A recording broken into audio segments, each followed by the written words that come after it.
আসসালামু আলাইকুম। আশা করি সবাই ভালো আছেন। প্রথমেই ক্যাচ মিসে হৃদয় শামীম সেরা লাইভে এসে কি বললেন মাশরাফি বিন মুর্তজা। দর্শক বিস্তারিত জানতে ভিডিওটি না টেনে একেবারে সম্পূর্ণ দেখতে থাকুন। এশিয়া কাপে বাংলাদেশ শ্রীলঙ্কার ম্যাচে নাটকীয়তা কম হয়নি এবারে, তবে ম্যাচের মোড় ঘুরিয়ে দেন বাংলাদেশি ফিল্ডারদের ক্যাচ মিসে। বিশেষ করে শামীম হোসেন পাটারি ও তাওহিদ হৃদয় যেন প্রতিপক্ষকে ফিরিয়ে আনলেন ম্যাচের মধ্যে। 17 ওভারে দুর্দান্ত বোলিং করছিলেন মুস্তাফিজুর রহমান।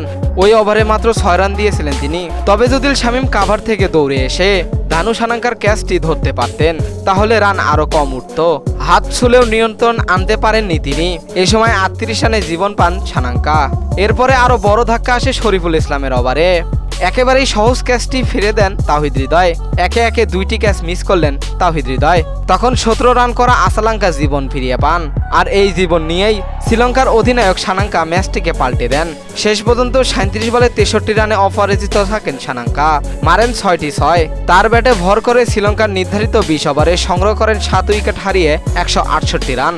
ম্যাচ শেষে সাবেক অধিনায়ক মাশরাফি বিন মুর্তজা লাইভে এসে খুব ছাড়লেন। ব্যাটিং বোলিং দিয়ে ম্যাচ জেতানো যায়, কিন্তু ফিল্ডিংয়ে এমন ভুল করলে কোনো লাভ নেই। শামীম আর হৃদয় ক্যাচ মিস করে আজকের ম্যাচটা আসলেই হাত থেকে ফসকে গেল। ক্যাচ মিসে মনে হলো এরাই সেরা। বিশ্লেষকরা বলছেন কঠিন এই ম্যাচে বাংলাদেশ যদি সানাঙ্কা কিংবা আসালাঙ্কার ক্যাচ দুইটা ধরতে পারত তাহলে ম্যাচের চিত্রটা একেবারেই ভিন্ন হতো। তো দর্শক, মাশরাফির মতে ক্যাচ মিসে শামীম ও হৃদয় সেরা। আপনাদের মতে কে, শামীম নাকি হৃদয়? জানিয়ে দিন এই বিষয়ে আপনাদের গুরুত্বপূর্ণ মতামত আমাদের ভিডিওর কমেন্ট বক্সে।